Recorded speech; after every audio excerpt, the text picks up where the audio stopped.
Olá, você está no Átomo Quântico. Hoje falaremos sobre a arte do desapego.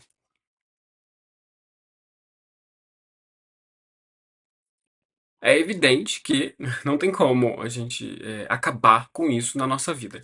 Então, o intuito desse vídeo não é desprezar o apego, mas sim de administrá-lo, de modo que ele não nos controle.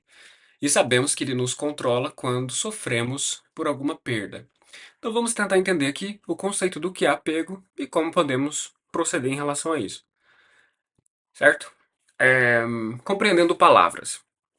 Como já é de costume, vamos resgatar a proposta da palavra. A gatinha está se fazendo presente. Bem, então para entender a palavra, nós separamos em três ideias centrais. Não é uma separação silábica, é uma separação de conceitos. Foi separado por conceitos. Então, vamos falar do apego. A vogal A, ela vem do latim ad. Para quem assiste as palestras do Hélio, lembra, né? Ad eterno, ad infinitum, que significa em direção a alguma coisa. O pego vem do latim picar, que significa agarrar, ter em si. Quando nós falamos do apego, então, nós falamos de nos colocarmos em direção a segurar alguma coisa. Quando falamos do desapego, aí acrescentamos o des, que do latim sim, que ele denota oposição. Então, descendente, descentralizar, então demonstra que isso não está sendo mais favorecido. Então, no desapego significa que ele está sendo desfeito, né? Desfeito seria uma ótima comparação. Então aqui nós vamos entender que todo apego ele prejudica, porque nós vamos entender aqui nos slides que a vida é feita de fases. Então quando nós nos apegamos a uma fase, aí começa o sofrimento. Uma curiosidade de quando investigamos a palavra desapego é que o verbo picar, né, questão do pego, que fala da questão de agarrar em si, ela vem de pix, Pisces, que lembra peixes, que também nos deu piscina, teimoso e teimosia. É interessante porque eu sempre fiquei curioso contra a palavra pix, de onde tiraram isso. Eu não sei se foi essa a ideia central, mas a nível de curiosidade cabe colocar aqui, compartilhar com vocês, né? Bom, vamos então ao primeiro assunto. Por que nos apegamos? Essa é uma coisa muito importante de se ter em mente. Nosso sistema de crenças é um fator básico no que se refere à construção de nós mesmos.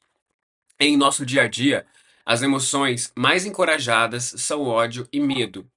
Então, não é segredo para ninguém que estamos em uma era muito consumista, imediatista, de que tudo tem que ser para ontem, que a gente não tem paciência para esperar as coisas.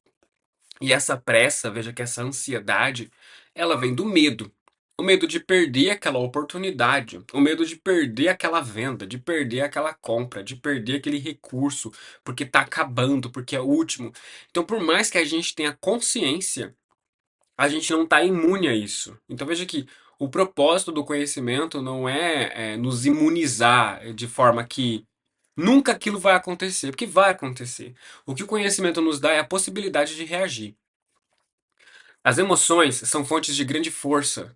No entanto, se tamanho poder não for administrado por um intelecto, pode corromper a mentalidade, de modo que a sua conduta prejudique tanto a si quanto aos demais. Então, uma questão humana, né, lembra até a questão animal, que os animais também eles têm grandes emoções, amor, tristeza, ódio, por aí vai. Nós, como seres humanos, nós temos a capacidade de ter consciência, de conseguirmos administrar as coisas que nos acontecem, de refletir, de meditar, de tornar sagrado o que fazemos. Então, estamos num patamar um pouco mais expandido. Não falamos num patamar superior, porque cada um está na evolução que condiz com a sua capacidade. Mas nós temos essa capacidade um pouco mais elevada, mais abrangente. E por esse motivo, é, quando nosso intelecto ele não está preparado para lidar com o que nós sentimos, essas emoções começam a aumentar, porque nós não vamos lidando com elas. Isso é muito comum dentro da família, quando o estresse ou quando a raiva começa a aumentar. A pessoa está invadindo o nosso espaço, nosso limite, né? E por que ela invade nosso limite? Porque nós não conseguimos determinar nossos limites. ela não determinou o dela, então fica aquela bagunça. Um começa a ferir o limite do outro. E no primeiro momento, as pessoas não veem a necessidade do diálogo. Elas acreditam que conversa não tem muita utilidade. E vão arrastando isso por muito tempo. Veja que essas emoções, elas não estão sendo administradas. E elas estão crescendo, porque a outra pessoa está fazendo aquilo que te desagrada, mas a gente não fala para ela, ela continua fazendo. Até que chega num ponto que a gente explode. Seja por bebida, seja por drogas, seja por estresse elevado, dá uma crise de ansiedade. Então, a nossa mente, ela dá algum jeito de dar vazão a essa energia. E o conhecimento entra justamente nisso. A gente olha para nós, entende o nosso trejeito. Se eu tô agindo assim é porque alguma coisa está me incomodando. Aquele sonho que eu tive, aquela coisa que eu pensei quando eu tava lavando louça, quando eu tava fazendo alguma coisa, arrumando o carro, sei lá o quê. Por que eu pensei aquilo? Então a gente começa a investigar, começa a entender que a nossa mente, ela manda sinais. Ela não vai chegar para nós e dizer assim, ó, meu filho, você está incomodado com isso, com aquilo. Ele vai mandar símbolos. E esses símbolos é que é difícil de interpretar, que exige conhecimento. O medo de perder o controle sobre alguém, sobre alguma coisa, ou sobre alguma situação, nos torna vulneráveis. E aqueles mais sabidos sobre a mentalidade humana podem tanto tentar nos ajudar, quanto explorar essas debilidades, o que o segundo caso é muito mais comum. Então, uma coisa que nós falamos para as pessoas é aquela questão bíblica, né? Falsos profetas, pessoas que não servem à luz propriamente, só a aparência. É, normalmente as pessoas perguntam, mas tá, mas como que eu vou saber se aquela pessoa é de fato servente, né? Se ela tá servindo o universo ou se ela tá fazendo de conta? É você analisar o jeito que ela age. É você analisar o que você sente quando você fala com ela. Muitas vezes as pessoas ficam muito acostumadas com uma vibração mais pesada de manipulação, então elas não percebem. Mas procura analisar o que você sente perto daquela pessoa. Se o que você fala, ela ouve, se ela tenta acrescentar a você, se você sente que você está se libertando de alguns pensamentos dentro de você, se você está transformando suas crenças. Se você estiver se libertando, estiver crescendo, então é um forte indicativo de que aquele conhecimento daquela pessoa é um conhecimento verdadeiro. Mas se você se sente preso àquela pessoa, dependente, que você sempre precisa da opinião dela para fazer alguma coisa, então caberia você parar e pensar um pouco, porque e quando aquela pessoa partir, como é que vai fazer? Né? Se você depositar a tua vida em alguém, aquela pessoa foi embora, sua vida vai junto com ela, então a pessoa pode cair numa depressão. Então aqui a gente começa a falar, por que nos apegamos? Tem vários motivos, cada caso é um caso, mas pode ser no caso assim, a pessoa ela não consegue assumir as decisões dela. Ela não consegue assumir, por exemplo, na primeira infância, os pais não confiavam nela. Ela falavam que ela era burra, que ela não conseguia, que ela era incapaz. Então ela cresceu com isso, com essa sensação de que tudo que ela faz está errado.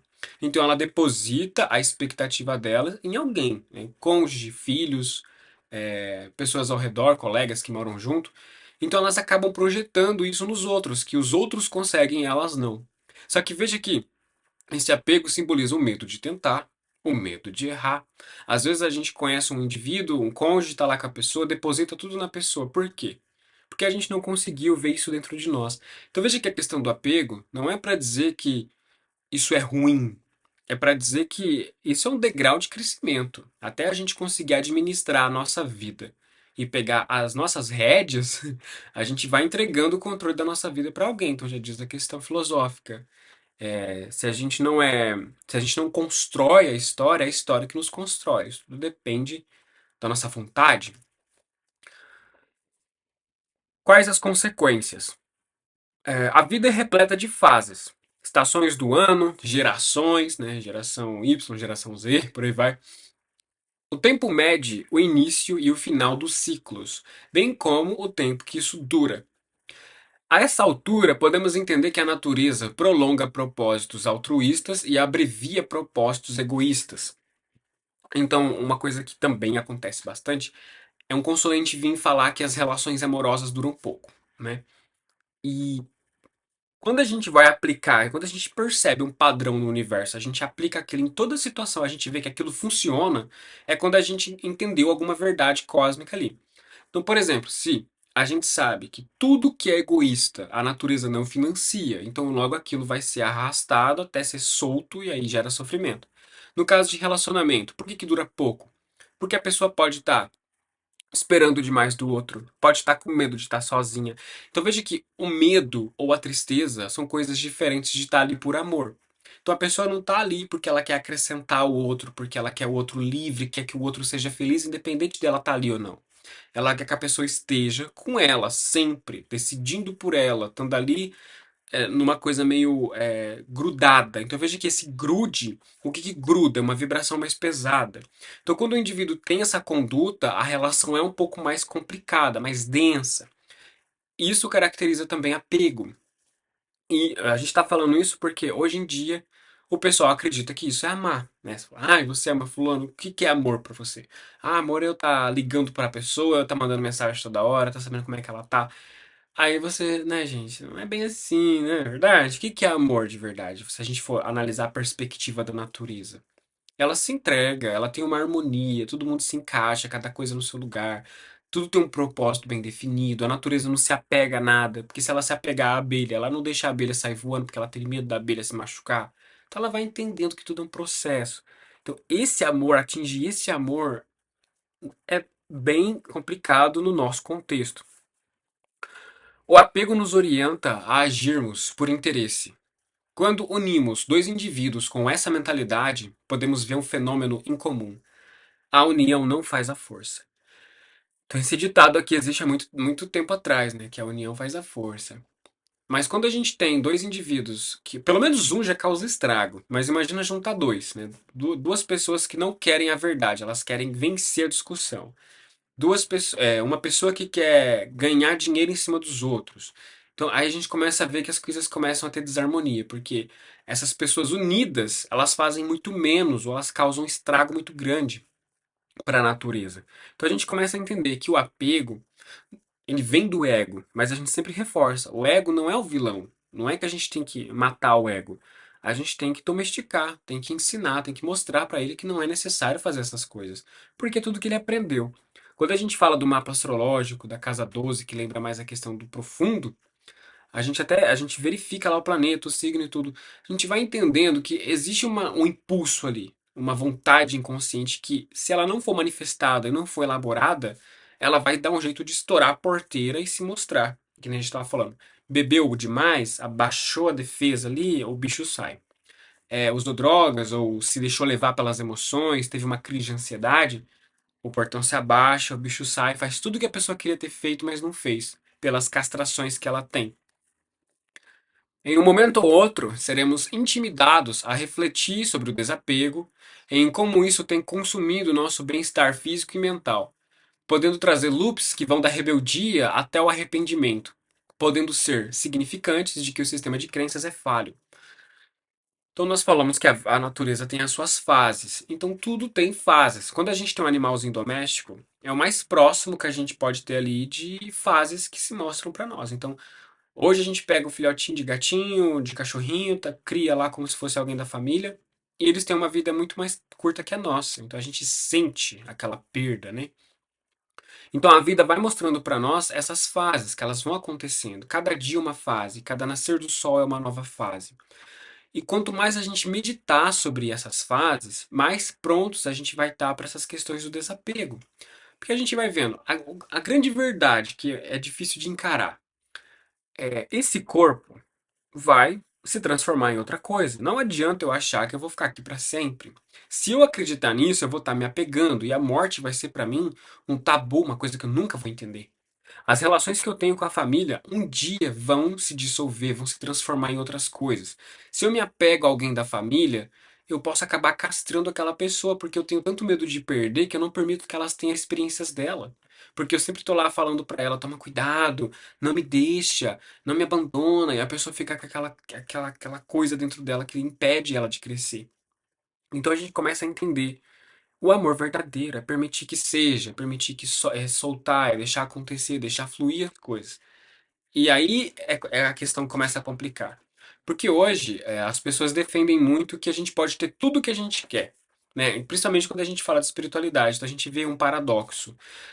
A gente pode até ter tudo o que a gente quer na questão mental, de mentalizar, de atrair aquilo. Só que uma coisa que a gente tem que considerar, que muitas pessoas não consideram, é por isso que a lei da atração não funciona, é o fator natureza. o que que a natureza acha disso que está sendo, disso que tá sendo feito.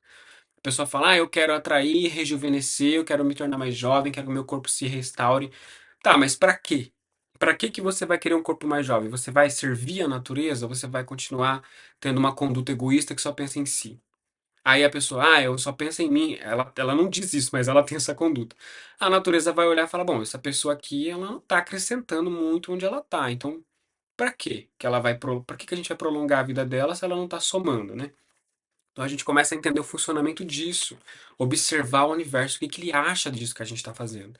E como que a gente pode chegar a essa reflexão? Analisando se as coisas estão dando certo, estão dando errado, se tem pessoas nos alertando, se tem muita gente falando, toma cuidado com isso, toma cuidado com aquilo. É igual aquela história, a gente chegar para a pessoa e falar, nossa, eu tenho um azar porque eu estudo numa sala de 20 pessoas e 18 pessoas não gostam de mim. Eu falo, bom, às vezes o problema não é essas 18 pessoas, né? Aí a pessoa se ofende, então é difícil. Quando a gente não tá pronto para esse entendimento, não adianta, né? Bom, praticando o desapego. O conhecimento é a chave que nos liberta das prisões da mente e nos poupa dos sofrimentos que podem surgir. Então falamos disso no início. Quando a gente vai conhecendo o funcionamento da natureza, que a vida é feita de fases, de que tudo vai se transformar, e a questão é quando, não se. Quando a gente realmente entende isso, a gente começa a se tranquilizar. Porque não adianta correr, não adianta se apegar, não adianta ficar ali cuidando. Vai acontecer.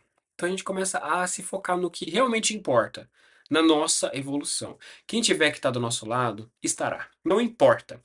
Quem não tiver que estar, não estará, não adianta. E a gente até fala de relacionamento porque quando o relacionamento começa a desgastar, que ele está começando a demonstrar sinais que ele vai ser encerrado, tem sintomas. O primeiro deles é o tédio. Então fica aquele tédio, não tem mais assunto, não sabe o que conversar, não sabe o que dizer, não sabe o que ouvir, começa a se incomodar com a voz do outro, com a presença do outro. Então aí caberia parar e pensar, bom, alguma coisa está errada. Mas as pessoas pensam nisso? Não, elas vão empurrando, deixa, deixa, deixa. Aí esse TED vai aumentando, aí vai invadindo o espaço do outro, vai gerando desrespeito. Aí começa as fagulhas, as grosserias, as patadas, até começar uma agressão verbal. Sabe-se lá Deus onde vai parar. Então veja que a vida ela tem sinais, ela mostra sinais. Então quando a gente tem esse conhecimento, a gente consegue lidar com isso. Olhar e falar, opa, tem alguma coisa errada, vamos parar para pensar aqui. Por isso que o conhecimento liberta, que ele nos mostra o que a gente tem que ver dentro de nós. A natureza sempre nos revela experiências do gênero, independente se aprendermos por meditação ou por experiência. A vida é repleta de fases e se apegar a qualquer uma delas é assinar um termo de sofrimento. Então, como falamos, na questão de aprender, existem duas formas básicas: meditar ou refletir. Ou meditar ou passar pela experiência em si. Eu lembro que eu já comentei com vocês que eu fiz bastante meditação com ayahuasca, xamanismo. E eu tive muita reflexão com a morte, porque eu sempre achava a morte uma coisa. Não entendia aquilo, não entendia. Hoje, a minha relação com a morte, eu não vou dizer pra vocês que é perfeita, mas eu já consigo entender muita coisa que eu não entendia. Então a gente começa a ver que essa ansiedade, esse ímpeto, essa necessidade de sair correndo, de se apegar a tudo, de querer ter aquilo a todo custo, tudo isso demonstra que a gente não está muito bem, a gente não está satisfeito com a vida que a gente tem. Então a gente começa a pensar: é culpa minha? É culpa minha ter pensado assim? Por que que eu pensava assim? Porque o sistema de crenças que me ofereceram, porque eram as músicas que eu escutava. Quem ofereceu essas músicas? A mídia, os cantores. Então a gente começa a ver a rede. A culpa não é minha. A culpa não é da música. A culpa não é de quem me criou.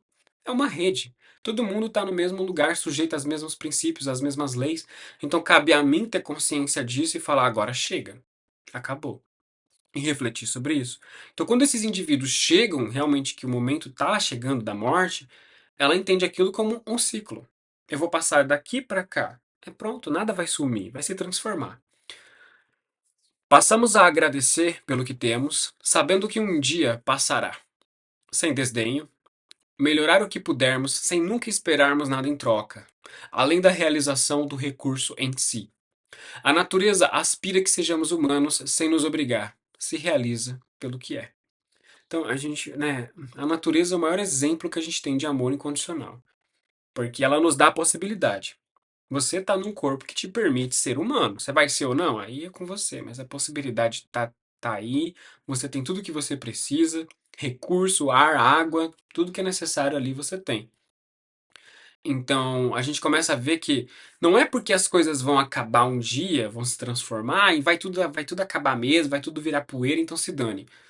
Não, pelo amor de Deus. Esse planeta vai ser transformado em outra coisa. Então, a forma que a gente trata o planeta também demonstra muito. E a gente começou a falar disso porque faz parte. Reciclagem, observar o lixo que é jogado no chão, ver como é que a gente está tratando a nossa casa, por mais que seja alugada. Então, tudo isso demonstra como nós estamos por dentro. Então, se a gente vai lá e joga um lixo, não tá nem aí com a casa que tá alugando porque é outra pessoa que é dono, que mentalidade que é essa, né? É a raiva, o oposto ao medo, por assim dizer. Eu queria que fosse meu, mas não é porque é do outro. Então, por que que eu vou cuidar se não é meu? Então a gente começa a entender, a celebrar, a reconhecer, a agradecer. Não é minha, bom, mas vamos pensar aqui por que não é minha? Porque eu não tive condições de juntar dinheiro, porque eu não quis juntar dinheiro, porque eu não fiz isso, por que aconteceu isso? E vai refletindo até a gente chegar à grande conclusão que dificilmente as pessoas falam. O eu central não deu certo porque eu não quis. Porque eu não queria me comprometer. Porque eu queria ter feito outra, porque eu fiz outra coisa e não fiz aquilo. Então a gente começa a entender que nós somos responsáveis. E isso não é fácil de admitir. Então, para vocês que gostam de ver palestras, ver pessoas, outras opiniões, observem bem. Receita pronta? Não tem.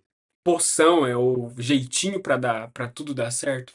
Infelizmente não tem. Até às vezes eu falo para os consulentes, queria eu ter uma poção mágica para te entregar, para você melhorar toda a sua vida, mas não dá. Você pode até conhecer alguém que te passa alguma coisa ali, vai resolver, pode resolver mesmo, na questão energética, vibratória, mas se a conduta não muda, é questão de tempo para tudo voltar como estava antes. Então, a grande saída é ter consciência. Consciência de que a porta existe, de que tem uma chave que precisa pegar essa chave e abrir essa porta para sair. Não tem como alguém abrir por nós e levar a gente de mão até ali. Não tem como.